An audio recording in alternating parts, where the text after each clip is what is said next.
J'espère que vous allez très bien. Ça va aller. Ça va aller. Nyamanya binangwa.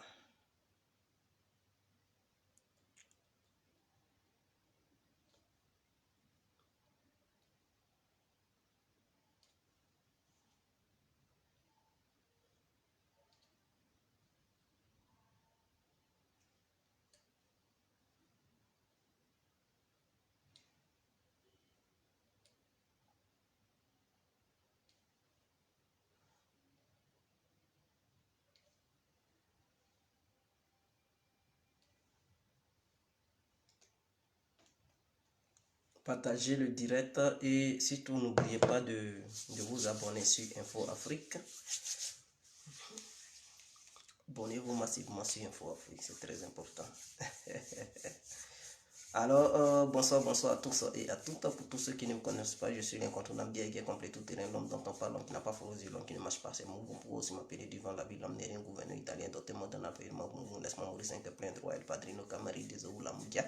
Alors, nous voilà à nouveau devant cette caméra pour parler de cette histoire de Gbagbo et ses militants. Par rapport aux déclarations des deux scientifiques français qui auraient tenu des propos sur le plateau de télé appelé LCI, LCI, je pense. Alors nous allons en parler parce que nous constatons qu'il y a des militants aussi pour Gbagbo qui parlent, qui dénoncent aussi. Cela me fait rire. Et quand je les regarde, je dis, mais ceux-là, ils sont des vrais plaisantins. C'est des comédiens. Tout le monde peut dénoncer en Afrique, mais pas les militants de Laurent Gbagbo. Les militants de Laurent Gbagbo n'ont pas le droit de critiquer les déclarations de ces gens-là. Parce qu'ils ne sont pas différents de ces gens-là. Et leur mentor Laurent Gbagbo n'est pas différent de ces gens-là.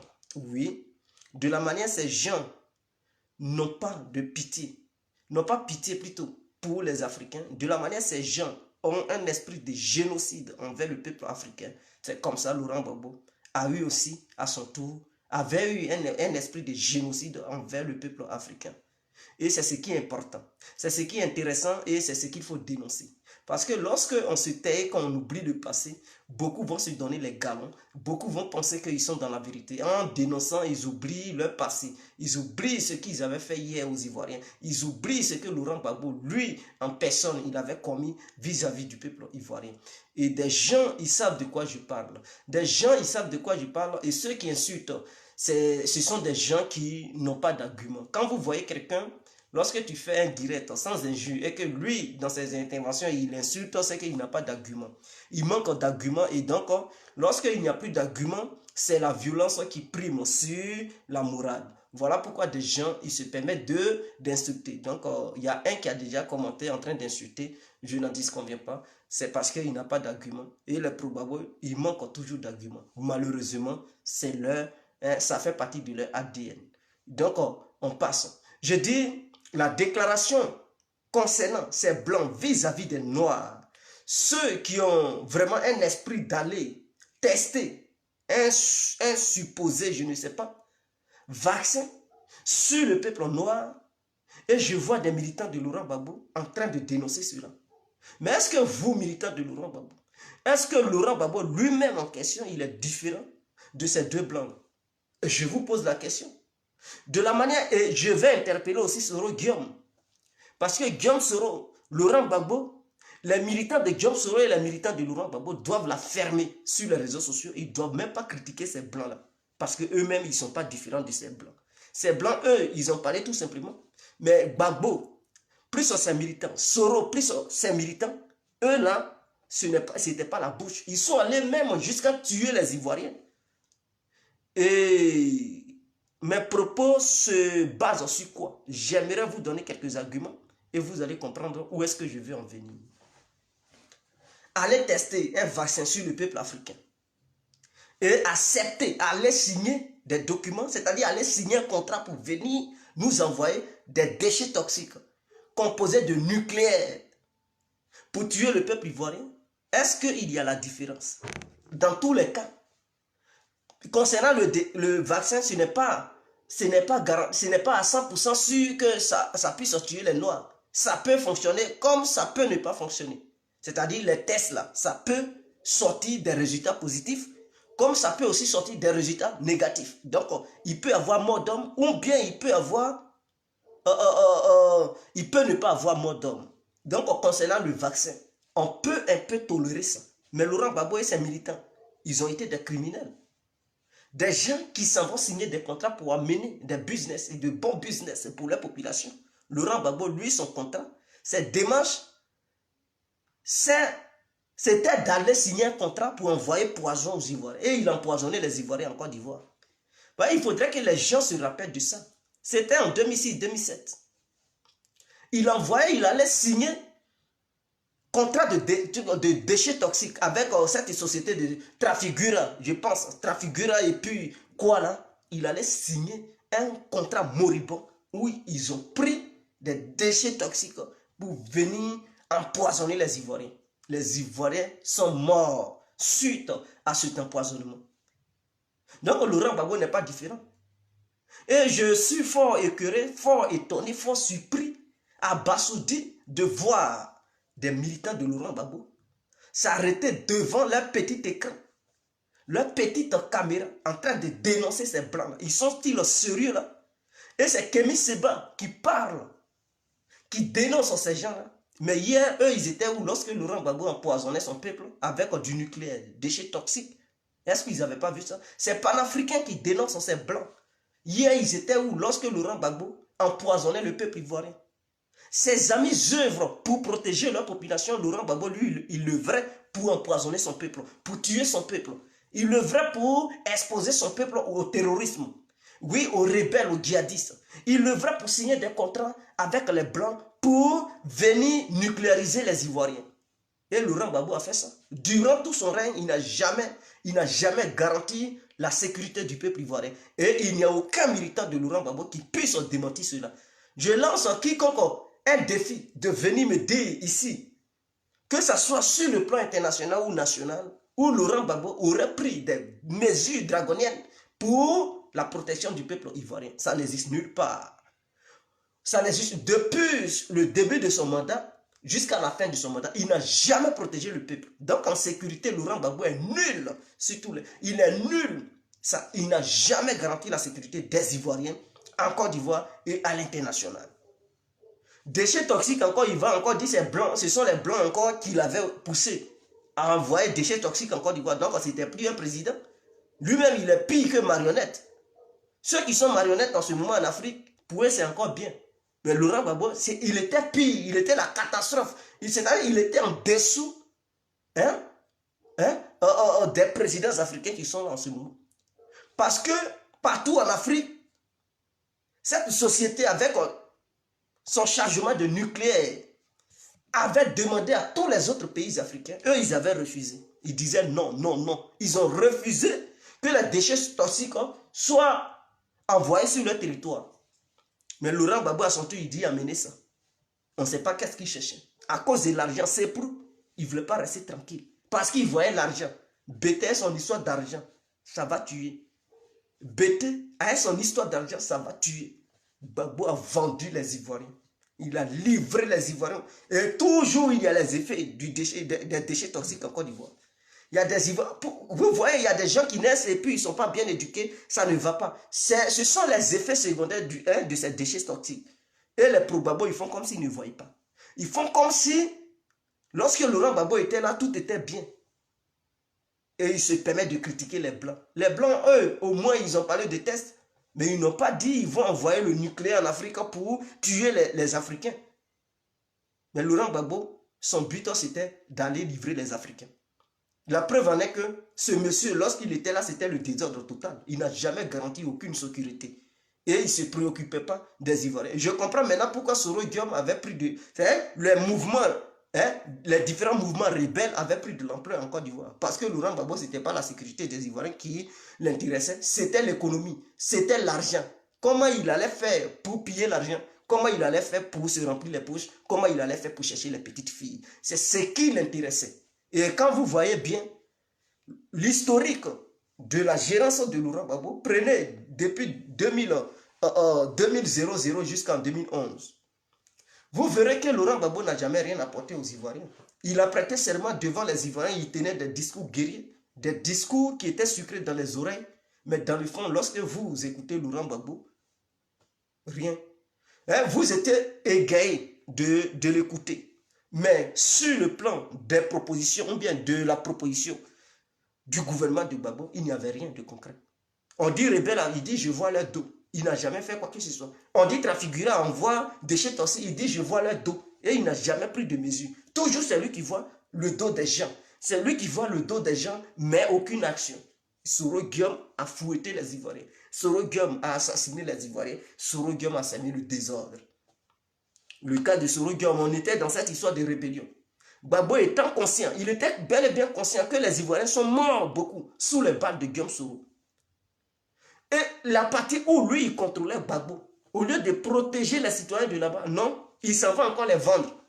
Il dit amener des déchets. Mais un président comme ça, hein, il ne contrôlait plus toute la Côte d'Ivoire. Il contrôlait une petite partie de la Côte d'Ivoire. Et cette petite partie de la Côte d'Ivoire, qu'il contrôlait là où se trouvait son armée, tous les services de renseignement étaient concentrés sur cette partie de la Côte d'Ivoire. Il n'a même pas pu protéger cette partie. Imaginons, est-ce que c'est toute la Côte d'Ivoire qu'il pouvait contrôler? Il n'a pas pu contrôler cette partie pour empêcher les Blancs d'envoyer du poison aux Ivoiriens. Il n'a pas empêché ce bateau-là.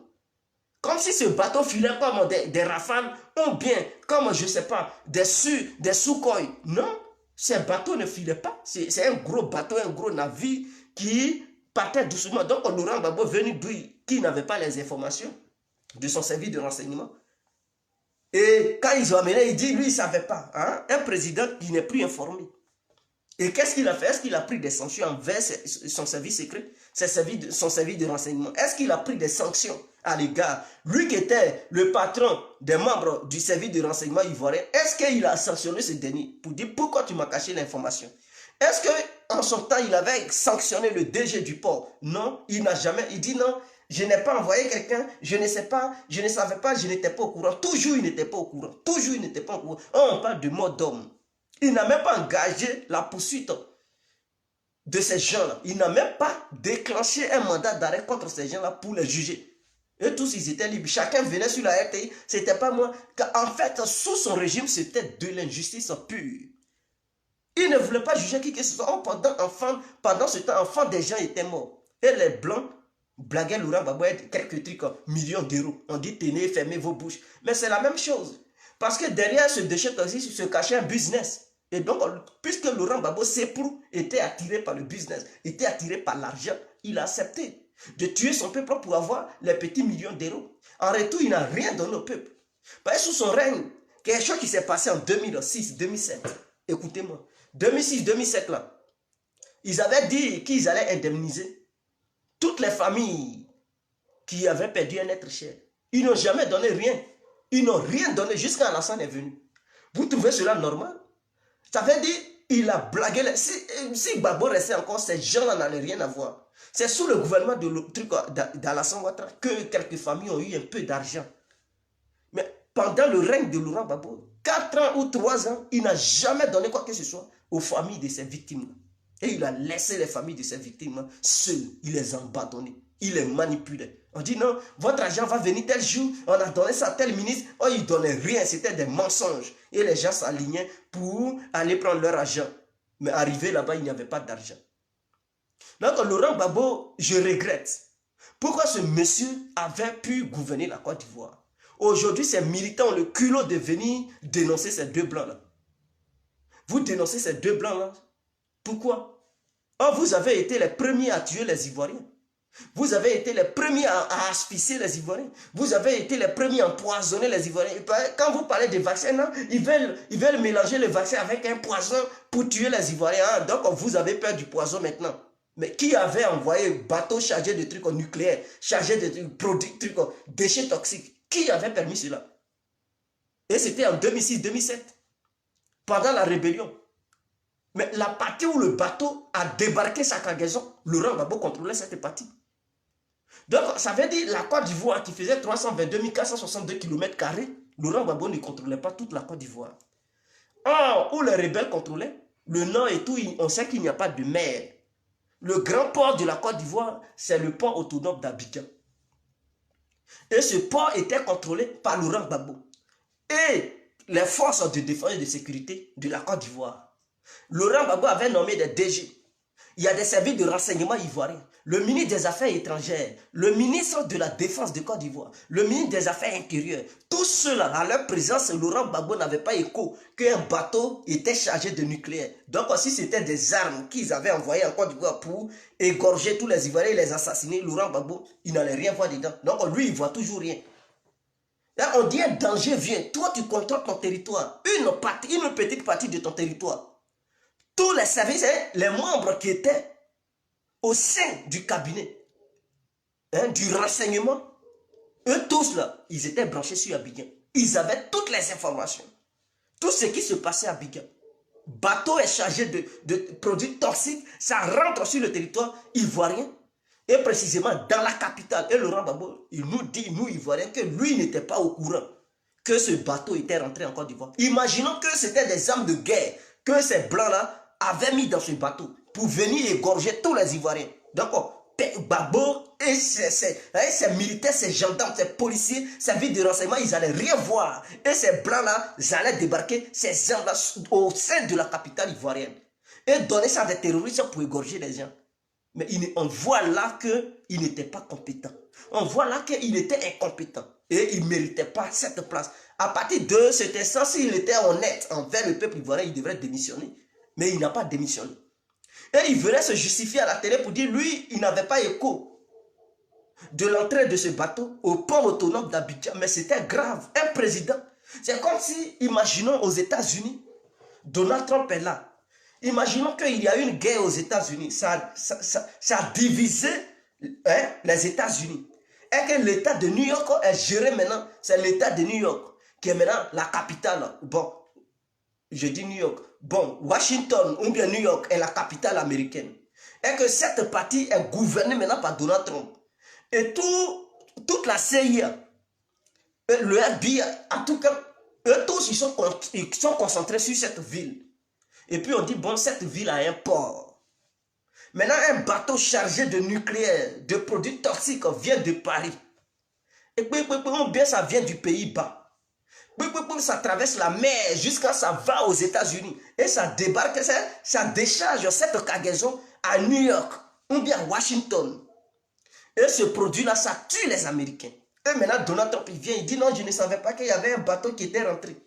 Or, pourtant, Donald Trump, c'est lui qui a nommé le DG du port. Et le ministre des Affaires étrangères, le ministre de la Défense. Et c'est lui qui a nommé aussi le patron des services de renseignement. Et lui, il ne sanctionne personne. Il dit, bon, c'est pas grave, on va vous payer. Et Paris maintenant envoie maintenant l'argent pour dire, bon, Donald Trump, tiens, il faut payer toutes les familles des gens qui ont perdu un être cher. Donald Trump maintenant à son tour, il s'assoit sur l'argent, il bouffe, et puis il ne paye pas famille des gens. Et c'est ce que Laurent Gbagbo a fait. J'explique ça, j'ai pris le cas américain, parce que ça a été le cas des Ivoiriens.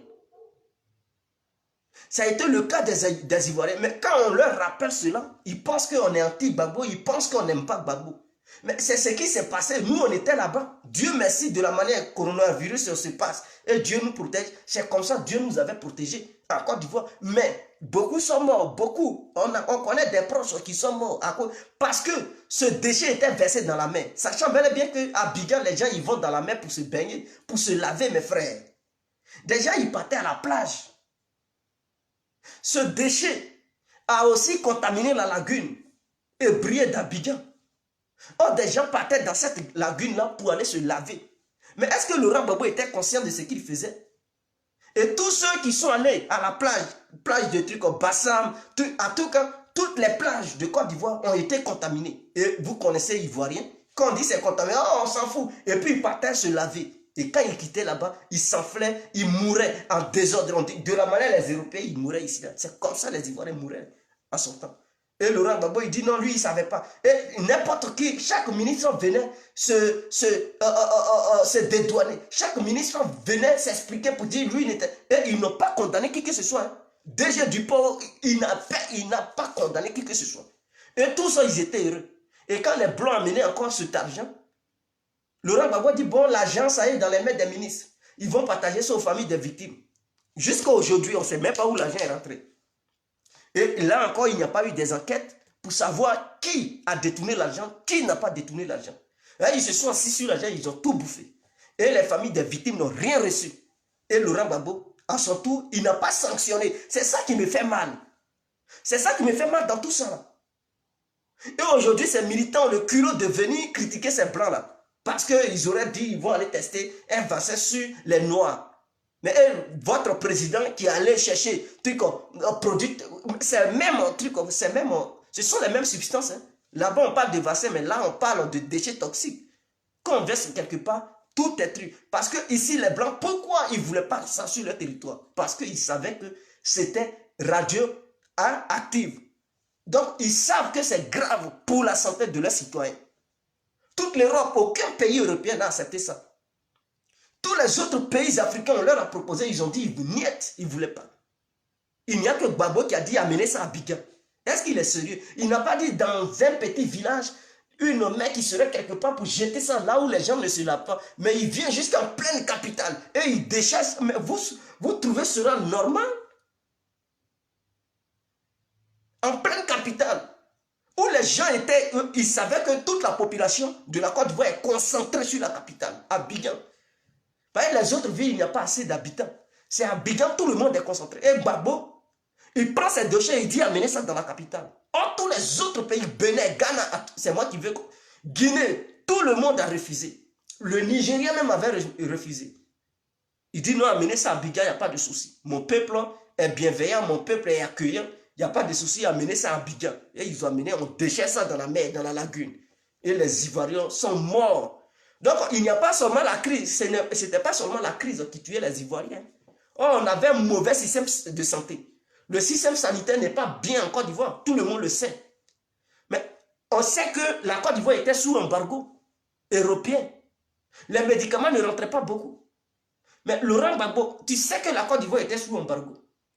On n'avait pas trop un bon système sanitaire. Connaissant la situation, mais tu t'en prends des chiens pour envoyer ça en Côte d'Ivoire. Ton but, c'était de faire quoi? Les Ivoiriens commencent à mourir, il n'y a pas de médicaments pour les soigner. Et puis il est là, il ne fait rien. Il nous parlait de Soro, on dit les Ivoiriens, mais Gbagbo, tu as fait. Et puis des gens le soutenaient. Je n'ai pas compris. On était toujours bernés. Et pour mentir, il dit ce sont les Blancs. C'était les Blancs qui ont amené ça. Ah, Gbagbo. Dans ça encore, il a accusé Blanc. Mais toi, ton rôle, c'était de faire quoi? C'était d'empêcher ces Blancs-là d'amener ces conneries-là sur notre territoire, puisque les autres pays avaient refusé ça. Mais toi, il n'a même pas demandé à l'armée d'aller intervenir pour empêcher ces Blancs-là de décharger le bateau. Et il dit non, c'est la France, c'est la Hollande, parce que c'était un bateau grec, une société grecque, qu'on appelle Trafigura, quelque chose comme ça. Ça a tué des milliers d'Ivoiriens. En dehors de ça, c'est que Soro Diop avait commis sur le peuple ivoirien. Gbagbo n'a pas eu pitié du peuple ivoirien. Gbagbo a été sanguinaire jusqu'au bout. Oui, il a été sanguinaire jusqu'au bout. Ne critiquez pas beaucoup les Blancs. Vous pouvez les critiquer, c'est tout à fait normal. Mais critiquez aussi Laurent Gbagbo. Rappelez aux militants de Laurent Gbagbo ce que leur patron Gbagbo avait fait hier. Parce que moi, j'aime beaucoup rappeler les faits passés. C'est très important. Le noir, il a tendance à oublier. Quand il fait n'importe quoi, et qu'on oublie ça, alors il pense qu'il a raison dans le futur. Il fait n'importe quoi et c'est lui qui veut faire la morale aux gens. Alors il faut le ramener en arrière. Lorsque tu le ramènes en arrière, tout ce qu'il sait faire sortir, ce sont les injures parce qu'il n'a plus d'arguments. Et aucun pro-Gbagbo, militant comme militante, ne peut venir ici pour démentir cela. Laurent Gbagbo lui-même, il ne pouvait rien faire. Il ne peut rien faire. Il ne peut pas démentir cela. Parce que nous étions en Côte d'Ivoire. On a vécu ça et on a eu la chance, on n'est pas mort. Nous, comme ça, quand on a pris, on ne partait plus se laver. Beaucoup sont allés se laver, et puis ils n'avaient pas pris les dispositions. Il était négligent, en fait. Il savait que la lagune était contaminée. La mer était contaminée. Il n'a pas déployé les moyens pour empêcher les Ivoiriens têtus qui partaient se laver là-bas. Pour les empêcher de se laver. On dit non, la mer est contaminée. Et puis il n'a pas interdit le peuple d'aller se laver. Et il a laissé le peuple, les gens sont allés quand même se laver et ils sont morts. Mais son plan, c'était de faire quoi? C'était de tuer le peuple. Et ceux qui étaient contaminés, ils contaminaient aussi les autres. De la manière coronavirus contamine les gens. Et c'était ça, c'était contagieux en fait. Mais quand tu vois qu'il y a un danger, une urgence dans ton pays, et quand tu vois que le peuple est menacé, qu'est-ce que tu prends? Tu prends des mesures et tu empêches le peuple d'arriver sur ces lieux-là parce que pour toi, les lieux sont infectés. Et c'est grave. Mais non, il n'a pris aucune mesure. Il dit non, les Ivoiriens sont trop grands, ils ne peuvent pas aller là-bas.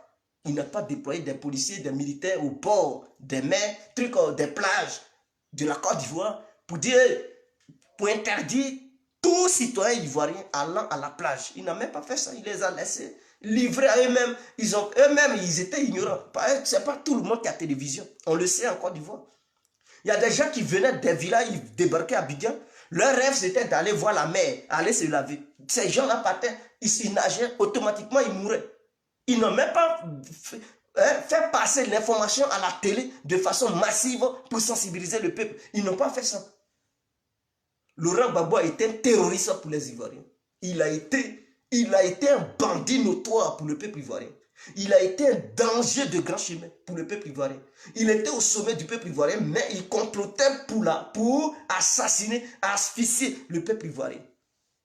Et aujourd'hui, les membres du pays viennent nous faire la morale. C'est Alassane qui critique. Coronavirus vient. Il faut prendre des dispositions. Alassane ne fait pas bien le travail. Mais vous étiez là hier, là, vous avez fait quel bon travail? C'est quel bon travail vous avez apporté aux Ivoiriens? Alassane, lui, au moins,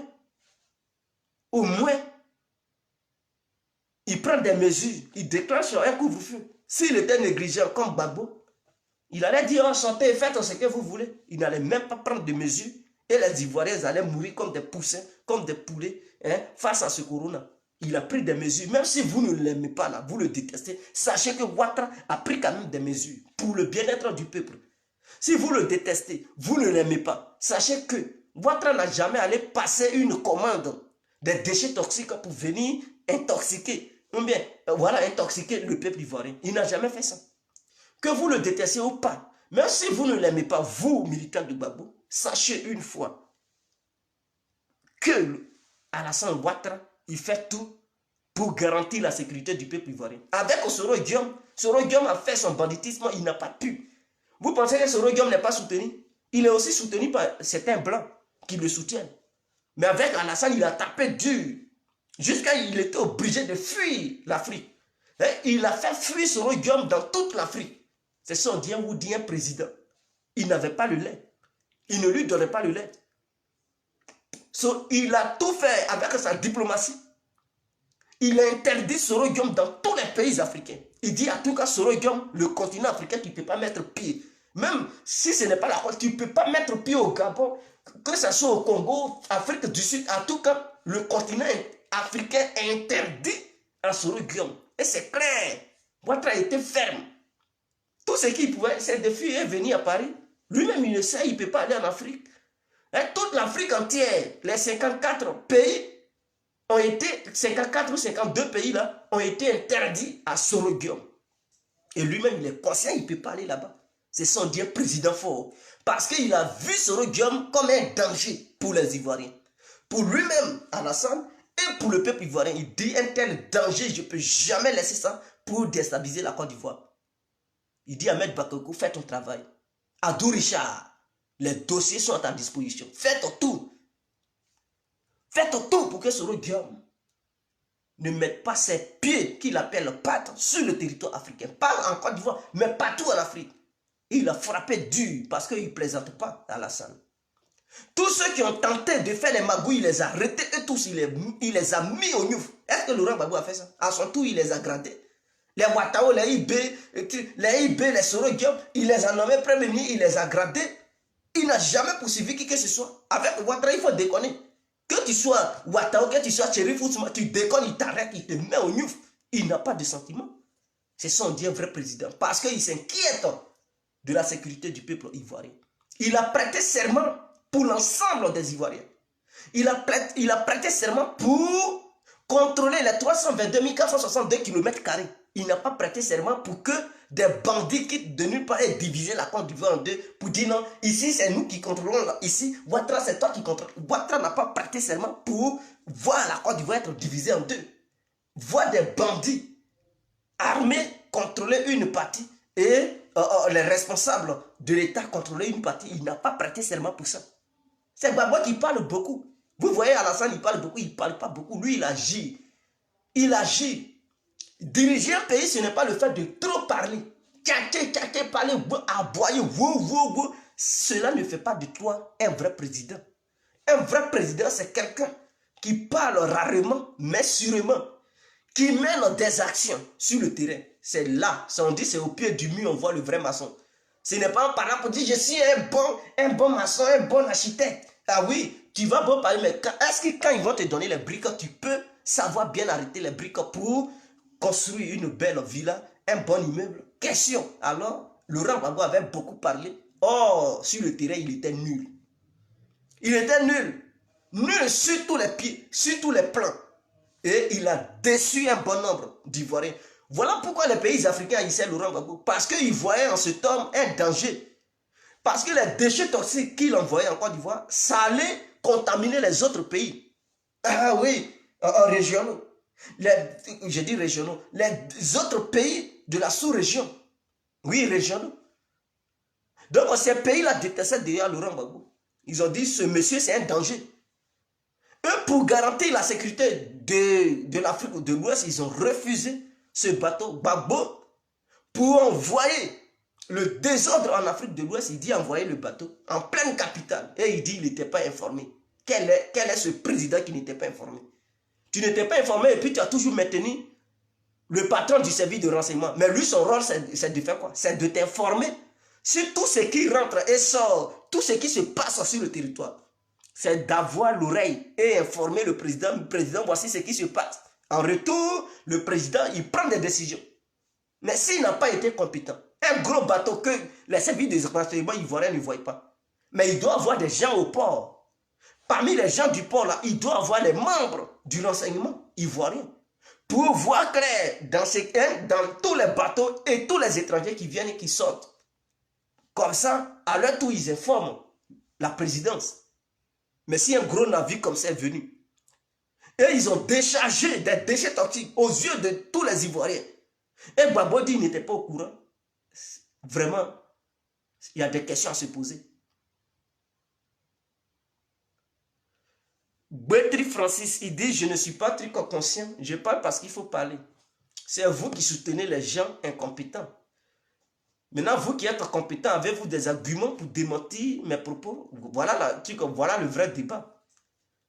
Avez-vous les arguments pour démentir ou bien déconstruire ce que je suis en train de dire? Je dis, votre Gbagbo, mais il ne peut pas déconstruire cela. Votre Gbagbo, il ne peut pas. Et il a menti, un président menteur, parce que c'est un gros menteur. Avant le débat télévisé, entre Gbagbo et Alassane Ouattara, il a promis à tous les Ivoiriens. Il dit, je vais vous montrer le père de la rébellion aujourd'hui. Et que c'est Ouattara. Et que lui, Laurent Gbagbo, il a des preuves authentiques, des preuves irréfutables, inattaquables. Tous les Ivoiriens disent, oh, Ouattara, c'est fini pour lui. Gbagbo va le déshabiller. Woody de maman. Et les gens battaient campagne, les gens étaient concentrés. Ce jour-là, on dit, ah, c'est fini pour Ouattara, c'est fini. Aujourd'hui, au moins, les Ivoiriens vont découvrir la vérité. Lors du débat, Gbagbo a été malmené par Ouattara. J'ai été surpris. Gbagbo ne pouvait pas mieux. Il bégayait allez-y, tapez sur YouTube, débat télévisé, Gbagbo, Alassane Ouattara, et écoutez les deux. Quand Ouattara parle, quand Laurent Gbagbo veut parler, il dit, c'est ce que je voulais dire. Mon frère Ouattara a déjà dit ça. Ah bon? Débat où chacun apporte ses idées. Quand Ouattara parle, tu dis non. On te pose la question, tu dis non. Ce que Ouattara vient de dire, c'est ce que tu voulais dire. Et il a humilié les militants du FPI. Sinon que de la LMP, la majorité présidentielle. Les militants de la LMP, il les a humiliés.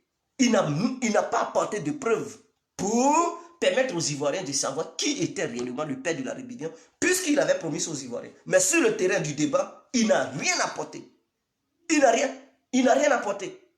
Il dit, ouais, Alassane, vous êtes le père de la rébellion. Alassane dit, et il a souri. Il dit, mais avez-vous des preuves?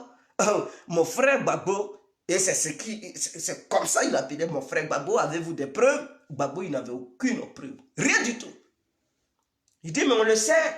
Mais tu le sais comment? À la justice, ce n'est pas une histoire de dire on le sait. Quand tu parles à la justice, on dit apporte des preuves. Mais si tu es incapable d'apporter des preuves, tu la fermes. Il ne s'agit pas de dire on le sait, tu le sais comment? As-tu des preuves pour accuser Ouattara qu'il est le père de la rébellion? Donc, il a passé tout son temps à mentir aux gens. Donc, les militants du pays là, fermez-la. Fermez-la. Parce que quand vous attrapez une affaire, vous ne laissez pas ça. On peut attraper une affaire de façon spirituelle, de façon virtuelle en fait. Voilà, pas forcément physiquement. Ou bien, voilà. Donc, quand je dis attraper une affaire, quand il trouve une affaire, il ne laisse pas ça. Est-ce que vous comprenez? Donc, le thème n'a pas été employé dans le thème étymologique. Hein? Ce n'était pas dans le thème étymologique du truc. Il n'a pas été dans son contexte, mais c'est de façon globale pour essayer de dire aux Ivoiriens que lorsque ces gens-là trouvent une affaire, ils font de la propagande, ils sont sur ça, matin, midi, soir, comme si hier, à leur tour, lorsqu'ils gouvernaient, ils n'avaient pas fait les mêmes bêtises. Les mêmes bêtises. Aujourd'hui, Ouattara n'a pas encore commis ces conneries-là. En tout cas, quand il s'agit du peuple ivoirien, entre nous, on se fatigue là-bas, mais quand il s'agit du peuple ivoirien, quelqu'un qui va quitter ailleurs pour venir jeter poison pour tuer les Ivoiriens, Ouattara, il ne le laisse pas. Non, Ouattara ne fait pas ça. Entre nous, on est sévère, entre nous, on se maltraite. Ça, c'est clair, c'est entre les Ivoiriens. C'est ça qui a encore dérangé un peu en Côte d'Ivoire. Mais en dehors de la barbarie entre les citoyens ivoiriens qui se font, qui se tapent là-dessus, qui se bagarrent entre eux et tout, Ouattara n'a jamais permis à une société étrangère ou à un blanc quelconque de venir avec, je ne sais pas, des piqûres ou bien des déchets toxiques pour venir verser ça à Abidjan. Et puis il va dire, peuple ivoirien, je ne savais pas. Moi, Ouattara, je n'étais pas au courant. Hein? Mais Babo, il plaisantait. Donc, s'il n'était pas au courant du bateau, c'est que la rébellion, on comprend maintenant comment se fait-il que des rebelles quittent jusqu'au Burkina. Je dis bien des rebelles quittent le Burkina. Ils traversent Burkina jusqu'à Abidjan parce que, je vais vous rappeler, je tiens à vous rappeler, Babo a été un plaisantin sur tous les plans. Il avait le service de renseignement à sa disposition. Les vrais militaires, les durs militaires, les dogos, en tout cas, il y avait des durs militaires autour de lui qui étaient informés, qui étaient probablement même à mort. Des gens, les abbayes, c'est des gens, quand tu dis, tu as fait truc, ils étaient eux-mêmes là, Babo était ancré dans leur tête. Les CK, eux tous là, ils étaient sur le terrain. Ils savaient, ils étaient sur le terrain, mais ils n'ont rien vu. Je tiens à vous dire, quitter Abidjan jusqu'à Korogo, ça fait des milliers de kilomètres. Quitter Abidjan jusqu'à Korogo, ça fait des milliers de kilomètres. Quand tu voyages en car, tu ne peux pas aller au Burkina en même temps. Est-ce que vous comprenez? Tu quittes le matin à Abidjan, tu dors à Ouangolo. Il y a une ville qu'on appelle Ouangolo. Et tu dépasses Korogo, faire que c'est jusqu'à tu pars à Ouangolo. Tu dors là-bas et c'est le lendemain matin, tu arrives au Burkina. Donc, ça veut dire que c'est très loin le trajet. Je connais ce trajet-là. C'est un trajet qui est loin et long. Des rebelles quittent là-bas. Comme si la frontière ivoirienne n'était pas contrôlée. Écoutez-moi, hein, parce qu'on dit les rebelles, ils étaient en train de se rassembler là-bas pour créer coup d'État. Or, la frontière ivoiro-burkinabé, il y a au moins un barrage. Les douaniers sont là-bas. Et Gbagbo était informé de ce qui se tramait au Burkina.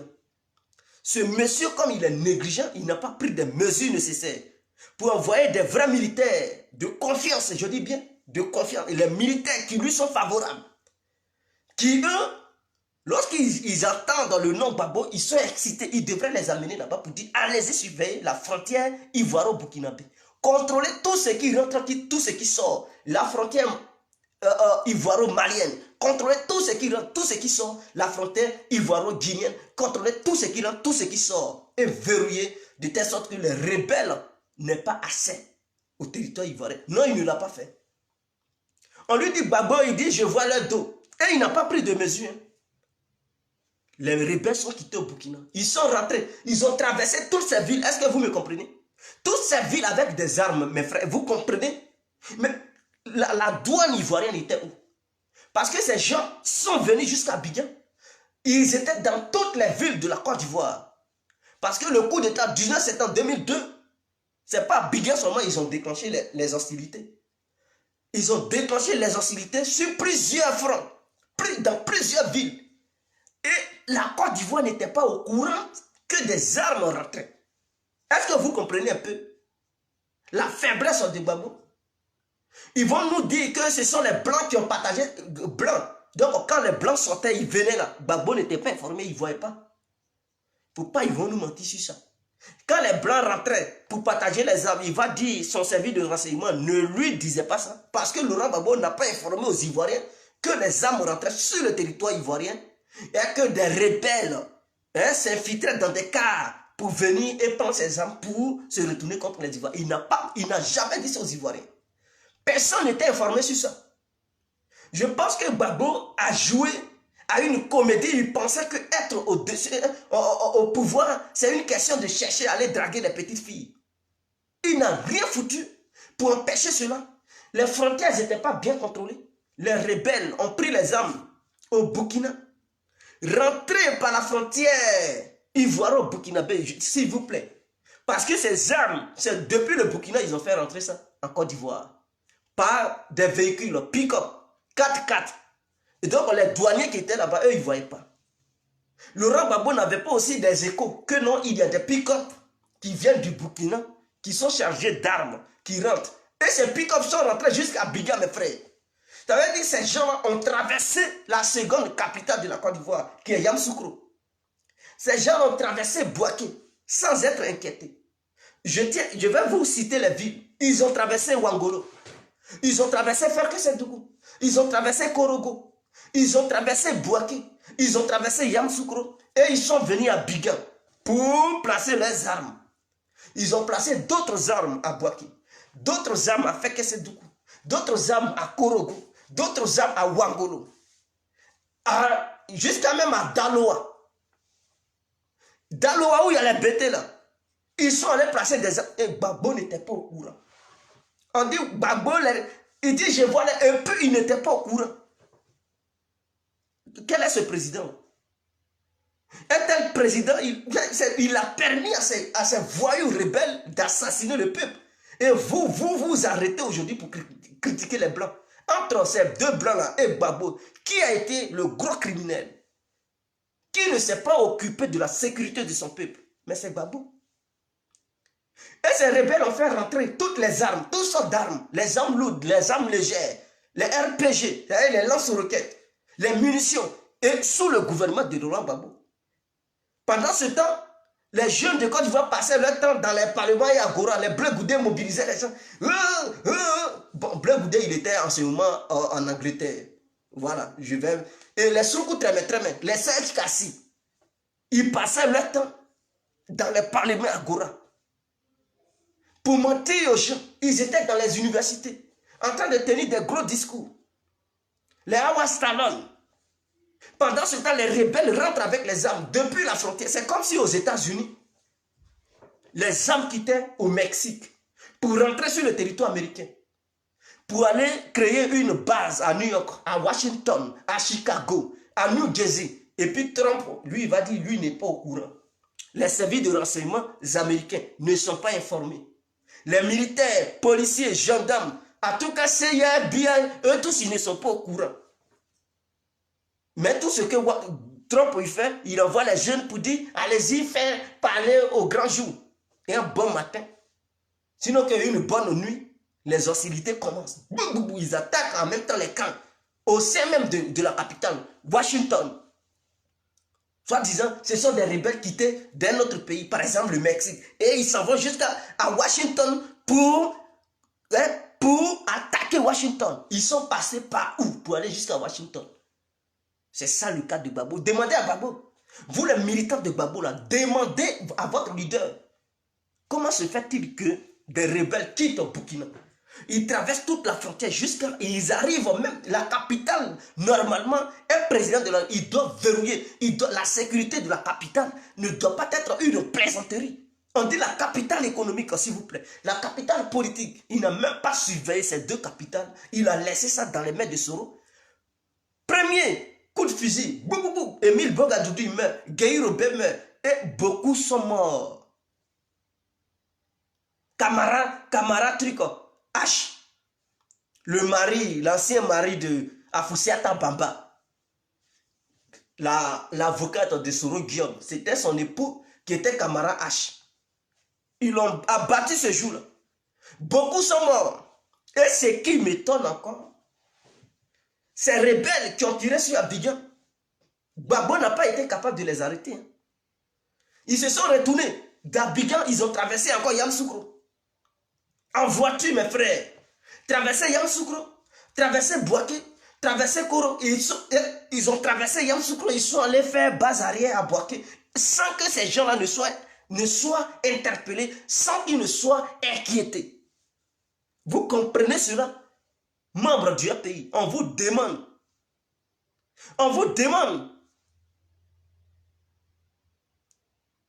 Est-ce que vous comprenez?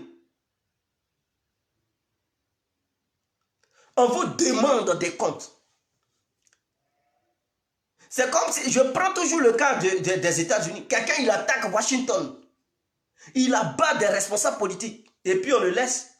Et il quitte Washington, il traverse toutes les villes américaines. Jusqu'à il va entre la frontière mexicaine et la frontière américaine. La dernière ville américaine, et puis il s'installe là-bas. Il dit, bon, ça c'est mon territoire, c'est moi qui contrôle, je fais la guerre maintenant, un truc à Donald Trump, je vais déstabiliser toute l'Amérique. Vous trouvez cela normal? Mais si ce n'était pas un coup d'État dans lequel Soro Guillaume et Gbagbo, ce serait vraiment seraient ensemble pour terroriser les Ivoiriens. Est-ce que ce n'était pas un coup d'État pour que Laurent Gbagbo puisse éviter les élections en Côte d'Ivoire, dans le but de voir Soro Guillaume prendre une partie du pays, et lui, il contrôle une partie, il n'y a pas d'élection, il va gouverner éternellement la Côte d'Ivoire. Peut-être c'était ça leur coup. C'était ça leur coup. Parce que je ne peux pas comprendre un président qui se doit le respect ne peut se comporter de la sorte. Mais ils n'ont pas fait le point aux Ivoiriens. Comment les rebelles sont rentrés à Abidjan? Comment ils ont attaqué Abidjan? Ils ont tué des gens. Comment se fait-il que ces mêmes rebelles sont sortis d'Abidjan sans être inquiétés jusqu'à ils sont allés s'installer à Bouaké, à Korogo, en dépassant plusieurs villes encore? Est-ce que Gbagbo a fait le bilan aux Ivoiriens? Est-ce que les membres du pays, les hauts cadres, ont dit aux Ivoiriens, ils ont expliqué aux Ivoiriens? Comment se fait-il que ces rebelles sont quittés au Burkina, rentrés des armes, ils ont attaqué Abidjan, ils se sont retournés encore sans être inquiétés. Et vous allez encore nous dire c'est la France qui les a pris dans les hélicoptères pour les enlever encore à Abidjan. Mensonge. Ces gens, quand ils ont attaqué Abidjan, personne n'est venu les chercher par hélicoptère pour les enlever à Abidjan et aller les déporter à Bouaké. Ils ont pris la voie routière. C'est clair. Donc vous comprenez? Donc les pro-Gbagbo doivent la fermer. Ils ne doivent plus parler dans cette histoire de blanc veut tuer les Africains. Puisque Laurent Gbagbo, dans sa politique, il a toujours voulu anéantir. Anéantir le peuple ivoirien, c'est aussi anéantir l'Afrique. Parce que la Côte d'Ivoire fait partie de l'Afrique, s'il vous plaît. Et je tiens à rappeler aux militants de Soro Guillaume, vous qui vous exhibez, vous qui parlez de cette histoire de vaccin, en veut pas. Et vous critiquez Ouattara. Si Ouattara tu acceptes, tu vas nous sentir. Si tu acceptes que le vaccin arrive là-bas, tu vas nous sentir. Il va vous sentir comment? Entre vous et Ouattara, qui a tué les Ivoiriens déjà? Qui aime les Ivoiriens? Qui a un amour pour les Ivoiriens? Voilà la question. Je sais que d'autres diront que Ouattara est un criminel. Il est à la base du coup d'État, de la rébellion. Mais Ouattara, il est en désaccord avec Soro Guillaume. Pourquoi ce Soro Guillaume n'apporte-t-il pas de vraies preuves qui approuveraient que Ouattara est réellement le coupable? Parce qu'il n'a aucune preuve. Tout ce qu'il peut dire, c'est de dire je ne suis pas le seul. Mais c'est très doux dans la bouche de dire je ne suis pas le seul. N'importe un bébé peut se lever un bon matin pour dire je ne suis pas le seul. Mais pour prouver la solitude, pour prouver qu'on n'était pas seul, c'est différent. Pour avouer ça, c'est facile, mais pour le prouver, c'est autre chose. Donc, vous, militants pro Soro, vous devez la fermer. Boucler ça. Parce que votre leader, Guillaume Soro, il n'a jamais aimé les Africains. Dans toute sa lutte en Côte d'Ivoire, il a été une épine dans la colonne vertébrale du peuple ivoirien. Et même de toute l'Afrique. Parce que ce monsieur, non seulement il ne se limite pas sur les frontières ivoiriennes, il s'en fait des coups d'État dans d'autres pays voisins. Et il y a comme pour exemple le Burkina. Il y a eu les écoutes téléphoniques, donc c'est une preuve tangible à ne même pas contester. Et lors de ce coup d'État, il y a eu des Burkinabés qui sont morts, s'il vous plaît. Parce que les dégâts que les militaires, que Soro Guillaume soutenait, ont tué des civils, ont tué des gens au Burkina. Donc seulement le génocide ivoirien qu'il a commis, il a déporté ce génocide au Burkina, en tuant encore des Burkinabés. Donc ce monsieur est un danger pour toute l'Afrique. Il n'a jamais été un bonheur pour les Africains. Et vous, militants pro Soro, vous vous arrêtez pour critiquer ces deux blancs. Mais vous êtes des collègues. Vous êtes des collègues. Tout le monde peut accuser ces blancs. Tout le monde peut critiquer les Occidentaux par rapport à leur déclaration et leur plan global qui se cache derrière ce fameux vaccin. Envers les Africains, tout le monde peut les critiquer, mais les pro-Gbagbo, les pro-Soro doivent la fermer.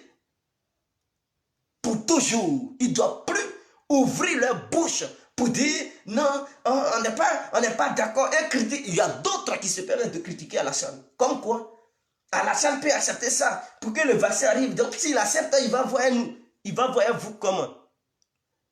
Je ne suis pas d'accord pour que le vaccin arrive en Côte d'Ivoire. Je conteste cela. Mais vous, votre position me traumatise. Votre position m'embête un peu. Votre position me donne la chair de poule. Votre position me trouble. Votre position me fait cogiter. Votre position m'empêche de dormir. Pourquoi?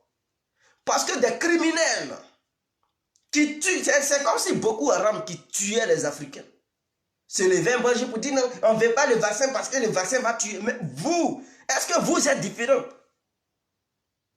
de ceux qui vont envoyer le vaccin en Afrique? Eux, ils envoient ça peut-être pour tuer ou bien pour sauver. Mais vous, votre philosophie est déjà connue de tous et de toutes. Vous, votre philosophie, c'est d'éliminer les gens. C'est de piller les banques. Donc, quelqu'un qui est déjà un terroriste, qui élimine des gens qui ne sont même pas armés, des civils, parce que quand vous partez tuer, vous ne faites aucun tri. Vous tuez civils comme militaires, hommes armés ou non armés, vous tuez aussi les enfants. Vous ne connaissez pas de femmes enceintes. Vous ne connaissez pas de mineurs. Vous êtes non seulement des criminels, mais des pervers. Des homosexuels que vous êtes aussi. Je les respecte. Je ne suis pas là à insulter les homosexuels. Je ne suis pas là à insulter les lesbiennes. Mais je ne fais que dénoncer par rapport à ce que les rebelles font. C'est qu'ils sont sur le terrain. Et qui dit rebelle dit Soro Guillaume. Qui dit Soro Guillaume dit militants de Soro Guillaume parce que ce sont les militants de Soro Guillaume qui ont supporté Soro Guillaume à commettre ces actes barbares sur le territoire ivoirien et même en traversant les frontières ivoiriennes pour aller dans le pays voisin qui se nomme le Burkina. Ils ont encore commis un crime contre l'humanité. Donc ces gens-là, ils ne se préoccupent pas de la santé des Africains, de la sécurité des Africains. Donc n'importe qui peut vraiment critiquer, mais les pro-Gbagbo et les pro-Soro doivent la fermer parce qu'ils sont des criminels. C'est des voyous, des criminels notoires qui assassinent à longueur de journée le peuple noir, qui ne garantissent aucune sécurité pour le peuple noir, qui sont là à tuer, décapiter, égorger le peuple noir. Voilà ce qu'ils sont. Et donc, lorsque vous êtes comme ça, vous devez rester dans l'ombre de peur que les gens dévoilent vos crimes. Mais non, le criminel qui vient faire la morale aux bonnes personnes, aux personnes de bonne moralité, mais le monde est en envers. Toi qui égorges, toi qui fusilles, toi qui assassines, toi qui violes, toi tu viens faire la morale à quelqu'un qui lutte pour protéger son peuple. Vraiment, les fous se foutent des personnes lettrées. C'est en Côte d'Ivoire, il faut aller pour voir des politiciens voyous qui veut faire la morale aux bonnes personnes politiques. Est-ce que vous comprenez? Donc, si vous voyez un professeur qui critique ces deux médecins-là, rappelez à ces gens-là, à ces terroristes, parce que je les appelle terroristes, des professeurs déguisés en cyber, ce sont des vrais vampires, des vrais terroristes, des vrais assassins qui ont commis des crimes contre l'humanité en Côte d'Ivoire et qui ont pillé les banques pour fuir et venir se loger à Paris. La plupart de ces gens-là sont à Paris, d'autres sont aux États-Unis. Ces petites filles qui sont aux États-Unis, qui parlent quoi, qui aboient, on dirait des chiens belges allemands, c'est des filles qui sortaient avec ces rebelles qui ont pillé les banques. Et donc ces petites-là ont eu aussi la grâce de ces rebelles qui leur ont donné quelque chose. Et suite à ça, elles ont fui pour aller rester aux États-Unis. Elles sont là-bas, elles aboient, on dirait des chiens enragés. Ou bien des chiennes enragées. Ceux qui ont fui pour venir s'installer à Paris, ce sont des rebelles qui ont pillé les banques du Boaké, de Korogo, en tout cas toutes les zones, sinon que la zone CNO, toutes ces banques qui étaient, que ce soit BCAO, LGBCI, je ne sais pas, en tout cas, toutes les banques que vous pouvez retrouver sur le territoire ivoirien, qui étaient dans ces zones contrôlées par ces voyous de Prosoro, ont pillé toutes ces banques et ils ont fui pour venir en Europe. Et ce qui est encore surprenant, c'est que ces mêmes voyous qui ont tué les Ivoiriens, ils disent que Gbagbo voulait nous tuer, puisqu'ils ont fait la complicité à Laurent Gbagbo pour tuer les Ivoiriens. Donc, ils prenaient le nom de Laurent Gbagbo pour venir demander asile. Que non, Gbagbo veut nous tuer. Mais quel Gbagbo qui veut vous tuer? Mais c'est votre collègue. Depuis quand le collègue avec qui tu fais tous les coups, il va encore te tuer. Et ils sont venus mentir aux Blancs ici pour dire Gbagbo veut nous tuer, Gbagbo veut nous assassiner. Et ils courent, ils viennent avec les milliards qu'ils ont pillés. Aujourd'hui, ils sont en Europe ici. Ce sont ces gens-là qui veulent faire la morale. Comment il faut protéger un peuple, la sécurité. Vous connaissez la sécurité? Mais lorsqu'on parle du désordre, mais les procureurs sont les numéro 1 en matière de désordre. Et ce sont des gens qui sèment le chaos. Est-ce que ceux-là, ils connaissent ce que c'est que l'ordre? Mais vous avez grandi dans le désordre et votre parrain, sinon que votre soi-disant leader, lui-même là, il est né avec le désordre. Le désordre fait partie de son ADN. Depuis étant bébé, il était déjà un rebelle. Sa rébellion, il n'a pas commencé ça en 2000. Il a commencé ça à l'université, même avant l'université. Le collège où il était déjà rebelle là-bas. Il se bagarrait. Il prenait des machettes, soi-disant il était FESI, il machetait les autres. Quand il est devenu secrétaire général de la FESI, à Abidjan, Soro la machette, Soro la calache, il faudrait que les gens le sachent. Parce que Doubia Major avait dit, bleu la machette. Écoutez, la machette a été introduite au sein de l'éducation ivoirienne, précisément au sein des élèves, le mouvement estudiantin appelé la FESI. La machette a été introduite là-bas sous l'ordre de Guillaume Soro. Donc, il a été l'initiateur de cette histoire de machette. Donc, Soro la machette et Soro la calache.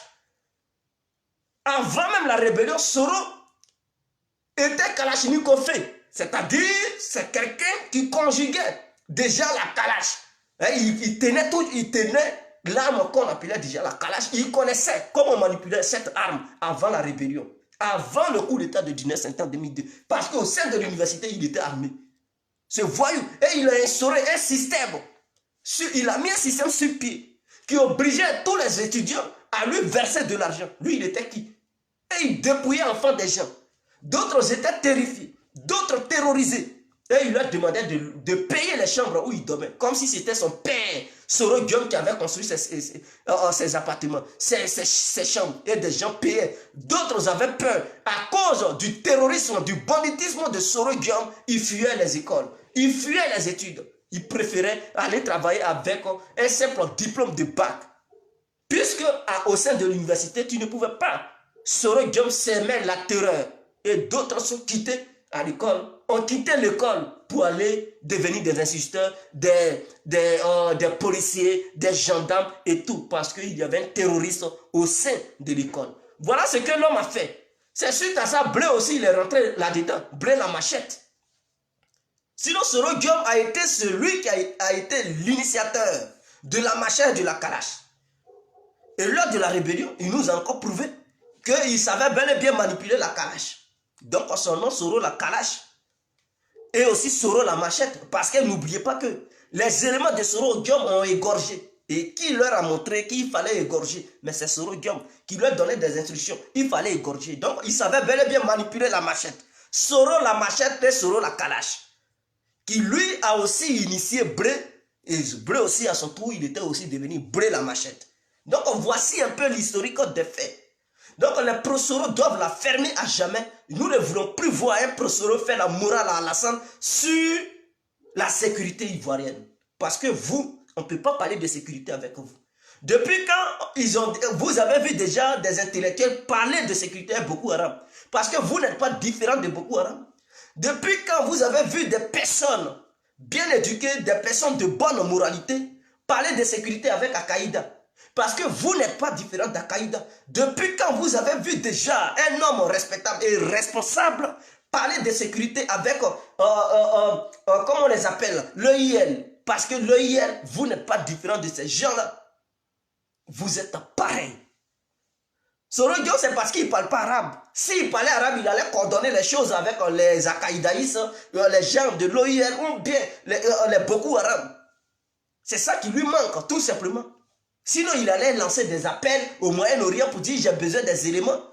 C'est parce qu'il ne parle pas arabe, pour causer directement avec eux. Et donc, vous voyez ce bandit-là. Et ce sont les militants de ce bandit. Et c'est lui qui fait la morale. Écoutez, j'ai vu l'un de ces posts-là sur Twitter. Parce que je suis aussi là-bas. Et aussi sur Google.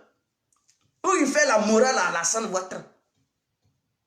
Où lui, Guillaume Soro, le nez de Ferkese Doukou, il ose faire la morale à Alassane. N'oubliez pas de vous connecter sur Info Afrique, aimez Info Afrique, branchez-vous sur Info Afrique. Aimez la page Info Afrique, vous allez être membre d'Info Afrique. On va atteindre au moins 20 000 abonnés, c'est important. Donc ce monsieur, il fait la morale à Alassane et il lui propose un système sécuritaire contre le Covid-19. Comme si lui-même, il n'était pas atteint. Lui-même, tu as la maladie Covid-19 et puis c'est toi qui veux montrer aux Ivoiriens comment ils doivent se comporter pour ne pas attraper la maladie. Oh, pourtant, toi-même là, il faut te soigner d'abord. Tu as un problème avec cette maladie. Tu es déjà atteint du corona. Et c'est toi qui veux montrer aux Ivoiriens comment ils doivent se comporter. Soro Guillaume. Ah! Ta bouche est partout. On dirait un oiseau qui chante, qui passe son temps à chanter. Mais tu as quel problème? Reste tranquille. Ou bien tu n'es plus vu, on ne te calcule plus. Donc il y a eu une occasion, tu es contaminé. Et tu veux aussi transmettre ta sale maladie aux gens. Tu veux aussi contaminer les autres. Mais il faut la fermer un jour.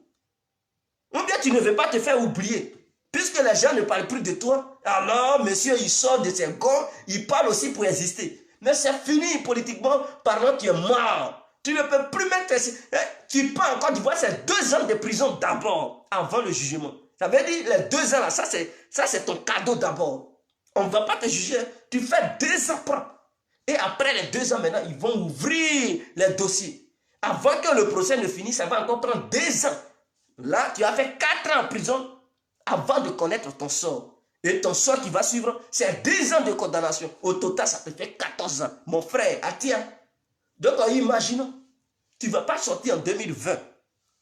Tu vas attendre jusqu'en 1900, en 2000 toé là-bas pour sortir. Si tu es intelligent, ferme ta bouche et reste dans ton coin. Ne parle plus jamais de la politique ivoirienne. Parce que nous sommes là pour te rééduquer. Malheureusement, tu as été mal éduqué en Côte d'Ivoire. Tu as semé assez de tort au sein de la société ivoirienne avec tes crimes en pagaille que tu as causé au sein de notre nation. Nous ne voulons plus de criminels. Est-ce que tu comprends ce regard? On ne veut plus de criminels au sein de notre nation. Donc, pour éviter cela, on veut que tu te taises. Au moins, si tu te tues, on peut avoir pitié de toi. On peut dire, ah, ce regard, il a trop duré à l'étranger. Est-ce qu'on ne peut pas négocier pour qu'il puisse rentrer? On pourra voir ces dossiers-là. Mais pour voir ces dossiers et demander pardon, négocier pour que tu puisses rentrer en Côte d'Ivoire, mais il faut te faire humble. Il faut l'humilité. Pour te montrer, tu te montres, tu ne peux pas te montrer et jouer le jeu du gorille avec Alassane. Alassane, c'est ton patron. Tu dois le savoir. Alassane est supérieur à toi. Alassane est fort que toi. Ta diplomatie ne te mènera nulle part. Tout ce que tu fais, ta danse bébé que tu danses à Paris et en Suisse, ça ne fait que te pousser à dépenser ton argent. Les Blancs, ils vont bouffer tout ton argent et tu vas quitter ici en Europe pauvre, très pauvre. Ah oui, ils vont te proposer n'importe quoi. Quand tu vas devenir pro, ils vont te ruiner. Après, ils vont te jeter. Comme Kodjo. Comme Kodjo, ils vont te jeter comme Kodjo. Donc, si tu es intelligent, prends ton argent, ferme-la et mange tranquille. Si tu veux encore prendre de jet privé pour voyager dans tous les pays européens, gaspiller l'argent, vraiment, si trop c'est trop, tu continues à gaspiller l'argent des Ivoiriens, on sera obligé de t'expédier en Côte d'Ivoire et gérer ton cas. On a pitié de toi, il faut la fermer. Et regarde le pouvoir à Alassane. Peut-être Alassane va avoir pitié de toi et gérer cette affaire, ce dossier. Il va peser, alléger ça pour que tu puisses rentrer. Voilà, tu es un Ivoirien, c'est toi qui es inconscient. C'est toi qui tues les Ivoiriens. Mais nous, les Ivoiriens, puisqu'on pardonne beaucoup, nous sommes un peuple tolérant. Nous sommes un peuple humble. Nous n'aimons pas la guerre. C'est toi, on ne sait pas d'où tu es sorti avec cet esprit de criminel qui t'a formé, qui t'a initié. Je comprends, puisque tu étais l'élève de Gbagbo, tu étais le bon petit de Laurent Gbagbo, peut-être c'est lui qui t'a contaminé. Parce que c'est grâce à toi que Gbagbo a connu Blé Goudé. C'est toi qui as pris la main de Blé pour dire voilà mon vieux père Gbagbo. Lorsque tu étais élève. Donc Gbagbo t'a enseigné sa philosophie. Je comprends parce que vous êtes de même famille. Bravo à vous.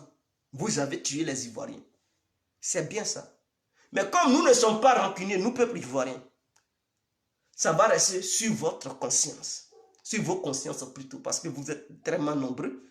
Ça va rester sur vos consciences. Et Dieu, il n'y a que Dieu. Maintenant, si vous demandez pardon à Dieu, il peut vous pardonner tout. Parce que lui, il est tolérant. Mais plus jamais, on va encore vous voir avec des calaches pour débarquer en Côte d'Ivoire. Quiconque fera cela, il va trouver le peuple ivoirien sur son chemin. On va vous purger avec des vrais purgeoirs. Lui qui a les grosses oreilles, qui l'entendent, ce que je veux dire par là. C'est clair. Et j'aimerais arriver sur les footballeurs ivoiriens, précisément les Drogba Didier. Parce qu'on voit ce qu'ils sont en train de faire. Drogba Didier. J'ai l'impression que les élites de l'Afrique sont vraiment nulles dans tout. Pourquoi je le dis? J'ai l'impression que des gens ne réfléchissent pas beaucoup. Toujours quand il y a des catastrophes humanitaires, vous donnez des dons, ok. Mais les dons alimentaires que vous donnez, après ils vont manger une fois et c'est fini. Vous n'avez pas aidé. C'est de la comédie, vous jouez. Je dis bien les dons alimentaires que les riches de l'Afrique donnent à leur population. C'est de la comédie. Ils n'ont rien fait. Vous savez ce qui manque à l'Afrique? Ce qui manque à l'Afrique, c'est la science, la connaissance de la science. Tant qu'il n'y a pas de vrais scientifiques en Afrique, l'Afrique ne pourra jamais se développer. Parce que pour développer un pays, il faut la science. Ce sont les sciences qui permettent à des pays de se développer. Pourquoi l'Europe est développée? Parce qu'ils ont des scientifiques. Pour la médecine, il faut des scientifiques. Ah oui, on ne peut pas avoir des bons médecins s'il n'y a pas de vrais scientifiques. On ne peut pas avoir un bon système sanitaire s'il n'y a pas de scientifiques. Parce que ceux qui font les recherches pour trouver les médicaments et les vaccins, ce sont des scientifiques. Ce sont eux qui font fonctionner l'industrie pharmaceutique. Parce qu'il faut des recherches scientifiques pour trouver des médicaments de pointe. On n'a pas de scientifiques. Dans le domaine médical, dans le domaine de l'armement, on n'a pas de vrais scientifiques capables de fabriquer des armes. Et donc, en Afrique, on sera toujours faible sur le plan sécuritaire. Parce qu'il ne s'agit pas des militaires. Tu peux avoir des bons militaires, des bons généraux. des bons services de renseignement. Mais si les scientifiques manquent, qui vont faire des vraies recherches pour permettre à ces militaires d'être bien équipés, ton armée sera toujours faible. Avec la présence humaine que tu as, des vrais militaires qui n'ont pas peur. Mais s'ils ne sont pas équipés de bons matériels, mais mon frère, ils ne pourront rien faire sur le terrain. Quand c'est chaud, ils vont fuir. Parce qu'ils voient que l'ennemi est plus armé que eux. Or, pourquoi l'ennemi est plus armé que eux? Parce que ceux qui financent les ennemis, eux, ils ont des vrais scientifiques. Donc, ils trouvent les armes nécessaires pour équiper les ennemis. Mais vous, les militaires, vous qui avez le cœur vaillant, vous qui êtes déterminés pour diriger, pour défendre votre pays, si votre État ne met pas les ressources sur pied pour créer des bons scientifiques qui, eux, à leur tour, ils vont créer des bonnes armes, mais les militaires ne seront pas bien équipés. La preuve en est que toute l'armée, ou bien toutes les armées de l'Afrique, pour s'équiper, elles sont obligées d'aller acheter des matériels ailleurs. Mais ces matériels achetés, quels sont ceux qui fabriquent ces matériels? Mais ce sont des scientifiques. Mais nos dirigeants, au lieu d'aller payer ces matériels, dépenser des milliards de francs CFA, pourquoi ne dépensez-vous pas ces milliards sur des scientifiques qui vont faire des recherches sur place, sur le territoire africain, pour produire ces mêmes matériels que vous partez acheter? Voilà ce qui manque au noir. Au lieu d'aller chercher des médicaments, dépenser des milliards de francs CFA, pourquoi ne donnez-vous pas les moyens à des scientifiques qui iront faire des recherches dans le domaine médical et créer des bons médicaments?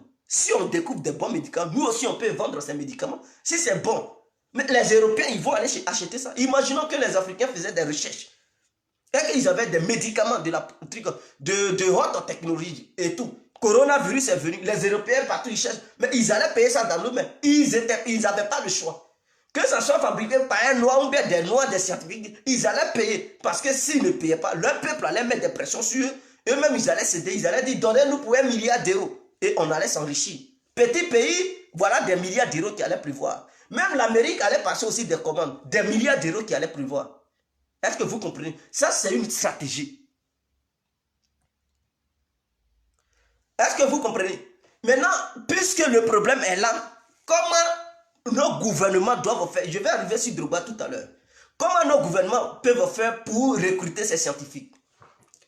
Écoutez, vous devez non seulement réduire les salaires des ministres. S'ils étaient payés à 8 millions, vous leur proposez au moins une somme de 7 millions. Ou bien 6 millions, chaque ministre. Si les ministres sont payés à 8 millions, ils doivent désormais être payés à combien de millions? Au moins à 6 millions.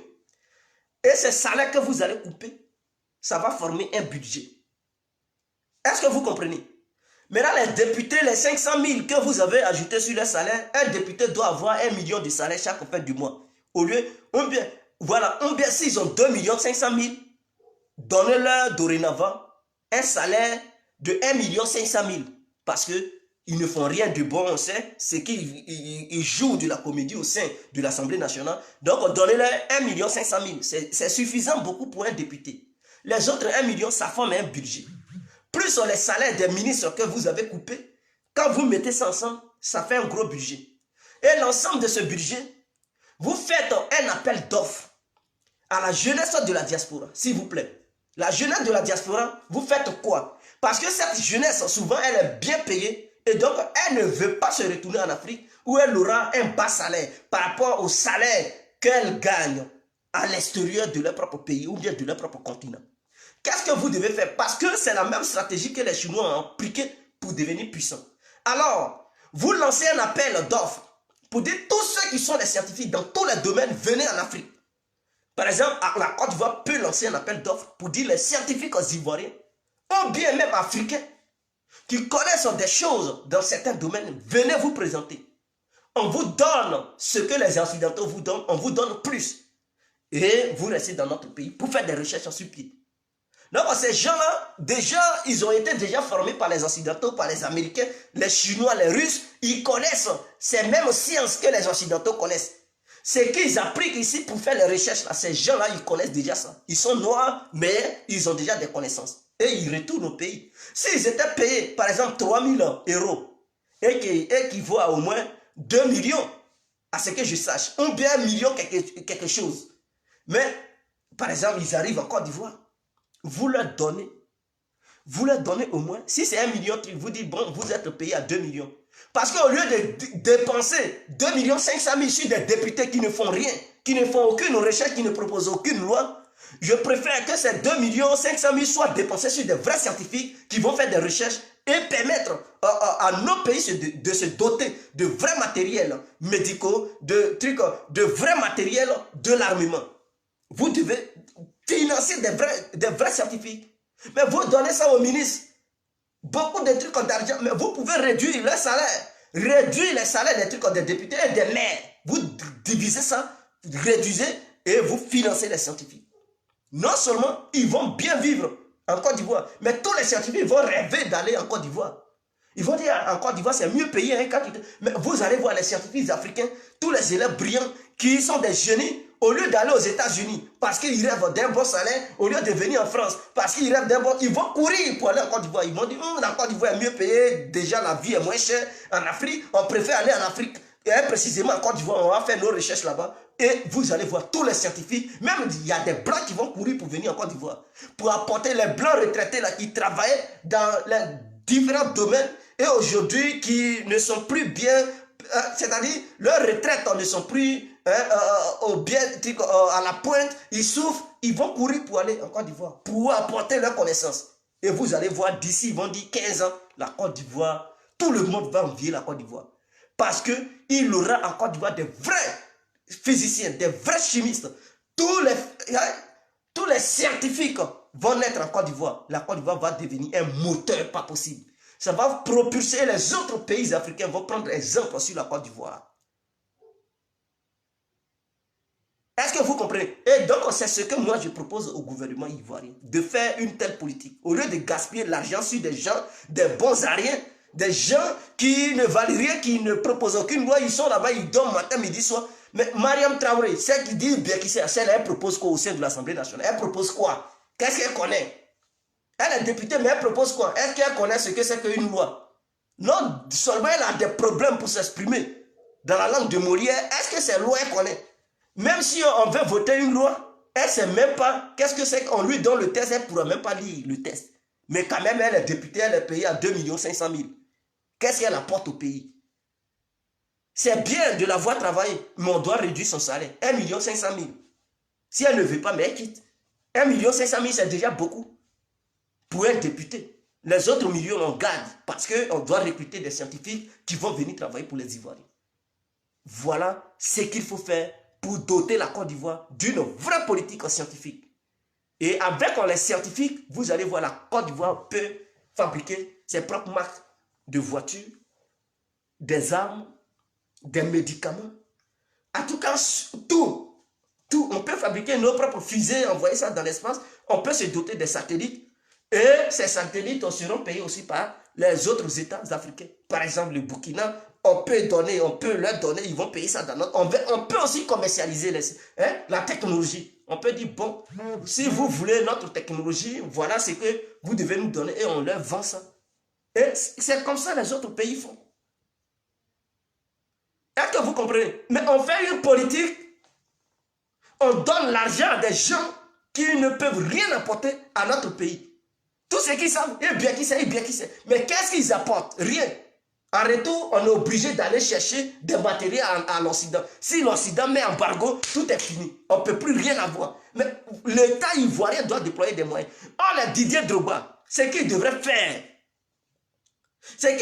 c'est pas... Les Didier Drogba, ce qu'ils devraient faire, c'est pas ce qu'ils font. Ils achètent des sacs de riz, on a donné don. Mais non. Aujourd'hui, on a un problème médical. Didier Drogba et les autres footballeurs, ce qu'ils devraient faire, l'argent qu'ils ont pris, ces millions qu'ils ont pris pour acheter les sacs de riz, ils devraient donner ça aux médecins de Côte d'Ivoire pour faire des recherches et permettre aux Ivoiriens, aux médecins ivoiriens et les chercheurs ivoiriens à trouver aussi médicaments de coronavirus. Pourquoi pas? On peut. Mais vous payez les sacs de riz, vous donnez ça, ils vont manger un jour et puis c'est fini. Mais la maladie ne finit pas. La maladie, elle est toujours là. Coronavirus traque tout le monde. Donc, au lieu de payer des sacs de riz, donnez cet argent à ces gens-là, à ces scientifiques, à ces médecins, demandez-leur de faire des recherches. Ils sont en Afrique, il y a toutes les plantes qu'ils peuvent. Si ça y est même au Cameroun, ils vont prendre un truc, ils iront au Cameroun pour chercher ces plantes-là. Si ça y est dans la forêt de Bako, c'est pas loin. En tout cas, il y a toutes les plantes en Côte d'Ivoire. Donc, n'importe quelle plante qui pourra sauver, qui peut guérir, il peut faire les combinaisons et tester ça scientifiquement. Si ça peut apporter quelque chose, une solution. Ils créent des médicaments. Si on découvre le médicament, on peut commercialiser. C'est dans ces domaines-là, en ces moments-là, qu'on peut savoir que tel pays a découvert tant. Et donc, le pays peut se faire beaucoup d'argent. Voilà les Chinois qui emportent tout. Si en Côte d'Ivoire, on fabriquait des masques, on allait aussi avoir notre part de marché.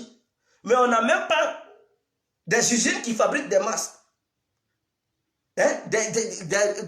Quoi, respiration artificielle. On n'a même pas ces usines. Si on avait ça, même les autres pays africains allaient acheter ça dans les mains de la Côte d'Ivoire. Non seulement les frontières étaient fermées, mais la Côte d'Ivoire allait gagner des milliards. Hein? En ces moments-là, c'est là les pays, la Chine est là se renforcer hein, économiquement. D'ici, ils vont dire coronavirus est passé, ils auraient déjà eu plusieurs milliards de dollars et d'euros. Mais si nous aussi on fabriquait, on allait aussi exporter. Livrer même aux Américains, aux Français, aux pays, au Nigeria. En tout cas, c'est moi qui veux citer. Aujourd'hui, tout le monde, tous les pays du monde courent derrière les masques. Derrière les trucs, les gants. On ne fabrique pas ça en Côte d'Ivoire. Oh, il y a des scientifiques noirs. Précisément, ivoiriens qui travaillent dans des sociétés en Occident, en Chine, et tout, qui fabriquent ce genre de choses. Mais faites appel, lancez un appel d'offres. Augmenter, proposer là des vrais salaires. Et c'est ce que les États-Unis font. Parce que les élèves brillants du monde entier, les Américains, quand ils te voient, tu es brillant. Parce que avant de demander le visa, il faut amener ton bulletin hein, de notes. Les 3 dernières notes de trucs. Quand ils voient que tu as les bons points, tu as une bonne moyenne, on dit donnez-le truc. Donnez-lui le truc, le visa. Automatiquement, ils te donnent le visa. Tu prends ton vol pour aller parce qu'ils ont besoin de toi. Ils savent que tu peux apporter quelque chose à leur pays. Ils ont besoin, ils font l'immigration choisie. L'immigration choisie, c'est quoi? Hein, c'est quelqu'un qui a déjà intellectuel, qui a un diplôme ou un élève qui savent que lui, là, il est brillant à l'école, il a de bonnes notes, c'est un génie. Donc, si eux, ils le prennent, ils lui donnent le visa pour venir fréquenter hein, chez eux, à la longue, ce dernier pourra leur apporter quelque chose. Donc, ils choisissent ce dernier pour dire, viens étudier chez nous. C'est ça la politique européenne de nos jours. Et c'est ce que Donald Trump a fait. Eux, ils ont compris. Mais nous, Africains, on ne fait pas de telle politique. Voilà pourquoi on est toujours en arrière. On est là, demander. Mais à un moment donné, il faut mettre fin aux demandes. On donne des millions à des ministres. Mais il faut faire comprendre à ces ministres-là. Ils louent combien de maisons? Leur maison, ça coûte combien même? Ça coûte 2 millions par mois. Ça ne coûte même pas 2 millions. Ils sont propriétaires de maisons déjà, ces ministres.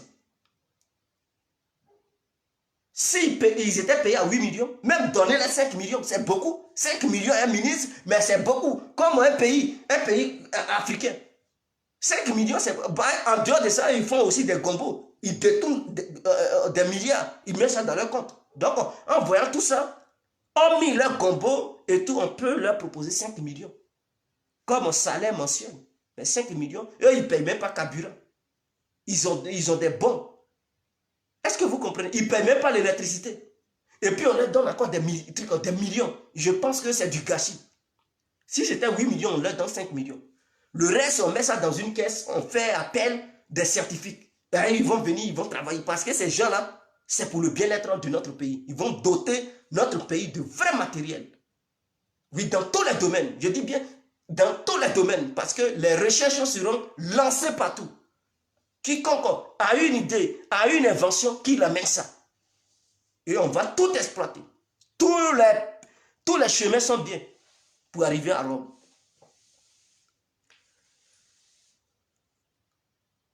Donc, Drogba, au lieu de payer les sacs de riz, l'argent, il fallait prendre ça pour donner ça aux médecins, aux chercheurs ivoiriens pour faire des recherches dans ce domaine pour trouver un vaccin ou bien trouver quelque chose qui peut sauver les Ivoiriens contre le corona. Peut-être si nous on découvre vite, on peut vendre notre connaissance. C'est ça qu'il faut faire. C'est ça les footballeurs devraient faire. Mais ils payent des sacs de riz, non? Ça, c'est de la comédie. Parce que créer ou découvrir un médicament, ça va servir à tous les Ivoiriens, pauvres comme riches. Mais donner un sac de riz, ça ne peut pas nourrir tous les Ivoiriens. Est-ce que vous comprenez? La vraie aide, c'est de donner des moyens pour trouver quelque chose qui peut servir à tout le monde. Mais une aide qui est une aide de la plaisanterie, c'est de donner des sacs de riz. Ça va se limiter même à Biga. Ça ne va même pas arriver dans les villages. Or, pourtant, les villageois, ils souffrent là-bas. Et vous pensez que ce sont des dons que vous avez donnés. On est au moins 26 millions. Votre don là, ça ne peut pas suffire au moins les 26 millions. Or, une découverte dans un domaine, ça peut suffire tout le monde. Parce que la découverte sera là pour des décennies et des décennies. Ça va aider cette génération. La génération à venir, ça va aider encore cette génération. Et cette connaissance, ça va toujours rester en Côte d'Ivoire. Si c'est LS, il dit 5 millions, c'est trop. On peut même réduire 4 millions, un ministre. Eux-mêmes, ils ne payent rien du tout. Ils ne payent pas maison, ils ne payent pas électricité, l'eau, ils ne payent rien. Ils ont des bons, ils prennent les carburants n'importe où. Et tout, on diminue tout ça, on fait un autre budget pour s'occuper des scientifiques. Parce que les scientifiques, il faut les prendre au sérieux. On peut leur donner ça. Les députés ont diminué leur salaire là-bas. Eux-mêmes, ils ne font rien déjà. Ils s'en vont dormir là-bas à l'Assemblée nationale jusqu'à quand l'heure arrive, ils se lèvent, ils rentrent. Souvent même d'autres ne viennent même pas. Mais par mois, ils sont payés. Les maires, on doit regarder tout ça, réduire le salaire de tout le monde. Maintenant, les fonctionnaires ordinaires, bon, ça, on les laisse. On les laisse. Les professeurs et tout pareil, les professeurs, ils méritent aussi un bon salaire. Ce sont eux qui enseignent. Sans eux, il n'y aura pas de scientifiques. Parce que ce sont eux qui ont donné des cours aux gens qui sont devenus des scientifiques. Donc, les professeurs, on maintient leur salaire, les maîtres, parce que maître aussi est un enseignant qui enseigne à l'école primaire, il y a des difficultés. L'enfant, il ne connaît pas, il ne sait pas lire et écrire. Il est le premier à apprendre l'enfant à lire et écrire. Donc, c'est des difficultés. Il faut assez d'efforts pour permettre à un enfant qui n'a jamais connu le A, la lettre A, à savoir prononcer la lettre A et savoir l'écrire sur un bout de papier. Ceux-là aussi, ils travaillent. Il faut garder leur salaire intact. Mais concernant les salaires des ministres, des députés, des sénateurs, il faut diminuer tout ça pour mettre ça à la disposition des scientifiques. On peut créer un budget chaque année pour ce domaine-là. Et vous verrez, la Côte d'Ivoire d'ici 15 ans, ça va être une nouvelle Côte d'Ivoire. Abonnez-vous sur Info Afrique. C'était l'incontournable, bien compris. Vive la Côte d'Ivoire. Vive les Ivoiriens, vive toute l'Afrique entière. On est ensemble. Ciao.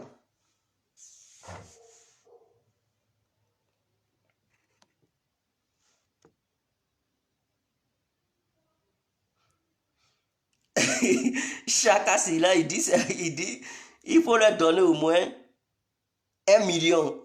C'est bon, ce sont des voleurs.